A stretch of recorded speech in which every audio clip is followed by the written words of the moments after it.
Hello friends, मैं doctor Harishankar Soni with doctor Kalpesh Chandravanshi easy dentistry में आपका स्वागत करते हैं।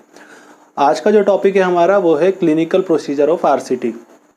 इस वीडियो में हम देखेंगे कि आरसीटी के प्रोसीजर क्या होता है, फर्स्ट विजिट से लेकर लास्ट विजिट तक कैसे हम आरसीटी को कंप्लीट करते हैं। आरसीटी के ऊपर जो वीडियोस हम बना रहे हैं वो पार्ट्स में बना रहे हैं। इसके पहले हमने पार्ट 1 लाया था जिसमें हमने आरसीटी में यूज़ होने वाले फाइल्स का आइडेंटिफिकेशन और उनकी कलर कोडिंग के बारे में बताया हुआ है। तो आपसे मैं रिक्वेस्ट करूंगा कि इस वीडियो को देखने से पहले आप उस वीडियो को देख लें, तो ये प्रोसीजर समझने में आपको काफ़ी आसानी होगी। आरसीटी के पार्ट 1 वाले वीडियो की लिंक हमने इस वीडियो के डिस्क्रिप्शन में दे दी हुई है। इस वीडियो में हम समझेंगे कि स्टार्टिंग से लेकर एंड तक आरसीटी कैसे पूरी कंप्लीट होती है। इसके बाद हम जो वीडियोज़ लाएंगे पार्ट 3, पार्ट 4, उसमें हम आरसीटी के एक एक प्रोसीजर को डिटेल्स में समझेंगे। एक्सेस ओपनिंग, बीएमपी, ऑब्चुरेशन, ये सारी चीज़ें हम उस पर डिटेल्स में समझेंगे। तो आज का वीडियो शुरू करने से पहले एक छोटी सी रिक्वेस्ट, अगर आपने हमारा चैनल अभी तक सब्सक्राइब नहीं किया है तो सबसे पहले रेड बटन को क्लिक करके सब्सक्राइब कर लें और हमारे वीडियो से अपडेट रहने के लिए बेल आइकन को क्लिक कर दें। तो चलिए आते हैं हमारे टॉपिक पर, प्रोसीजर ऑफ आरसीटी। तो चलिए अब हम आरसीटी प्रोसीजर को समझ लेते हैं।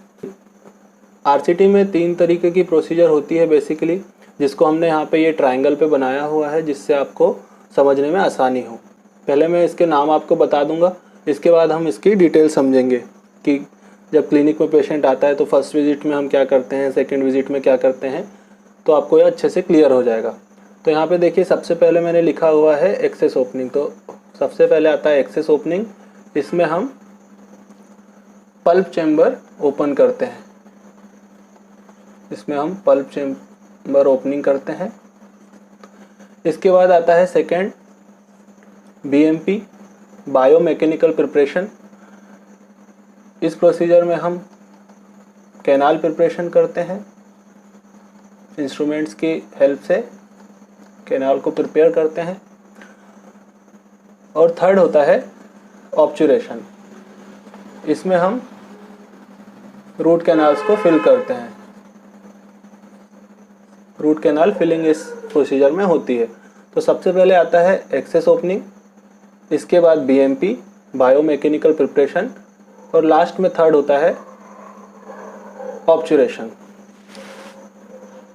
तो आइए अब इसको हम विजिट वाइज समझ लेते हैं कैसे हम पेशेंट के ऊपर करते हैं।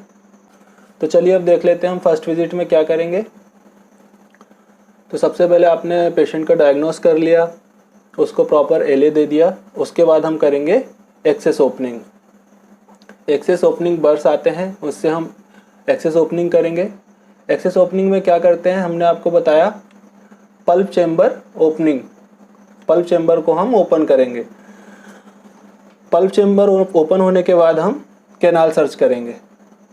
सबसे पहले एक्सेस ओपनिंग में हम क्या करते हैं, पल्प चैम्बर ओपन, और इसमें क्या करेंगे, कैनाल सर्च। कैनाल सर्च हम करते हैं 6 नंबर, 8 नंबर और 10 नंबर की फाइल से। ये सबसे छोटी फाइल्स होती हैं, पिछले वीडियो में हमने बताया हुआ है। ज़रूरी नहीं है कि आप 6 नंबर और 8 नंबर की फ़ाइल ही यूज़ करें, आप सिर्फ 10 नंबर की फ़ाइल से ही कैनाल को सर्च कर सकते हैं। रेयरली जब एसेसरी कैनाल नहीं मिलती हैं या बहुत छोटी कैनाल्स हैं तब हम 6 और 8 नंबर फाइल का यूज़ करते हैं, नहीं तो आप 10 नंबर की फ़ाइल से ही कैनाल को सर्च कर लेते हैं। तो जब हम कैनाल सर्च कर लेते हैं फिर हमको 15 नंबर फाइल तक आप फाइलिंग कर दीजिए उस दिन, और उसके बाद ओपन ड्रेसिंग कर देते हैं। हम थोड़ा सा कॉटन लेंगे और जो हमने ओपनिंग की है टूथ में उसमें प्लेस कर देंगे। तो ये हमारी फर्स्ट विजिट कंप्लीट हो जाती है। इसके बाद हम पेशेंट को रिकॉल कर लेते हैं। तो आइए अब समझ लेते हैं सेकेंड विजिट में हमको क्या करना है। तो सेकेंड विजिट में सबसे पहले हम रिमूव ड्रेसिंग को रिमूव करेंगे। जो हमने फर्स्ट विजिट में ओपन ड्रेसिंग दी थी, कॉटन लगाया था, उसको हटा देंगे और फिर कैनाल को इरिगेट करेंगे। इसके बाद हम वर्किंग लेंथ लेंगे। वर्किंग लेंथ हम कैसे लेते हैं, जो कैनाल हमने सर्च की थी फर्स्ट विजिट में उसमें हम 15 नंबर, 10 नंबर की अलग अलग फाइल्स प्लेस करेंगे, के फाइल और एच फाइल प्लेस करेंगे। और जब हम फाइल प्लेस करेंगे तो ये बात हमको ध्यान रखनी है कि जो हमारा रेफरेंस पॉइंट है, जो फाइल्स का स्टॉपर है, उसको एक रेफरेंस पॉइंट में लगाएंगे और रेफरेंस पॉइंट मान लीजिए जैसा हम जो कस्प हम ले रहे हैं वो चेंज नहीं होना चाहिए, वो हमेशा सेम रहेगा। तो 10 नंबर 15 नंबर की अलग अलग फाइल्स आपने डाल दी, उसके बाद एक IOPA एक्सरे आप ले लेंगे, तो इससे आपको एक आइडिया हो जाएगा कि कितना mm आपको कम या ज़्यादा करना है। इसके बाद थर्ड हम करते हैं BMP, बायोमैकेनिकल प्रिपरेशन। तो बायोमैकेनिकल प्रिपरेशन में हम बेसिकली करते क्या है, यहाँ पे मैंने लिख दिया हुआ है cleaning and shaping of canal. और इजीली इसको समझे तो कैनाल्स को हम क्लीन करते हैं, शेप देते हैं, उनको वाइड करते हैं ताकि हमारा जो ऑब्चुरेटिंग मटेरियल है वो हम अच्छे से फिल कर पाएँ। तो जितना भी पल्प होता है वो सारा हम कैनाल से निकाल देते हैं। तो क्लीनिंग और शेपिंग के लिए हम फाइल्स यूज़ करते हैं जो 15 से लेकर 80 नंबर तक आती है।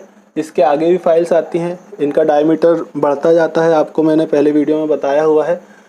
तो ज़रूरी नहीं है कि आप पूरी 80 तक फाइल यूज़ करें,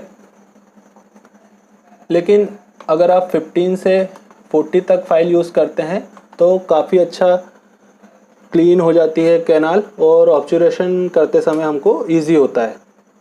तो आपको यहाँ पर ये एक बात ध्यान रखनी है, मैं आपको यहाँ पे बता देता हूँ स्टार लगाकर, कि जितनी बार भी आप फाइल करें उसके बाद आपको इरिगेट ज़रूर करना है नॉर्मल सलाइन से या फिर सोडियम हाइपोक्लोराइड से। आपको इरिगेट करते जाना है ताकि जितनी भी डेब्रीज हैं वो बाहर निकले और दूसरी बार जब आप फाइल करें तो आपके लिए इजी हो। उसके बाद जब भी आप फाइल करें तो फाइल नंबर आपको स्किप नहीं करना है, आपको बिल्कुल 15 के बाद 20, 20 के बाद 25, 25 के बाद 30 ऐसे ही फाइल को यूज़ करना है। 15 नंबर के बाद डायरेक्ट 25 या 20 के बाद 30 ऐसा हम बिल्कुल फाइल को यूज़ नहीं करेंगे। तो ये क्लीनिंग एंड शेपिंग हो गया। इसके बाद आप क्लोज ड्रेसिंग कर देंगे। जब हम क्लीनिंग एंड शेपिंग कंप्लीट कर लेंगे, 40 नंबर फाइल्स तक हमने कर लिया, इसके बाद हम एक छोटा सा कॉटन बॉल ओपनिंग में डाल देंगे और ऊपर से क्लोज ड्रेसिंग कर देंगे। जो हमारा टेम्परेरी मटेरियल होगा, टेम्परेरी फिलिंग मटेरियल होता है, उसको हम प्लेस कर देंगे।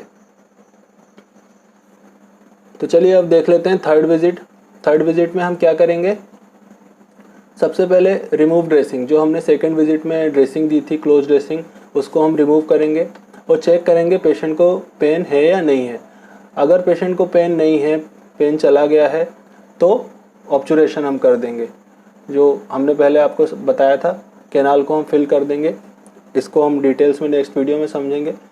तो ऑब्चुरेशन कर देंगे, हमारा जो रूट कैनाल ट्रीटमेंट है वो कंप्लीट कर देंगे।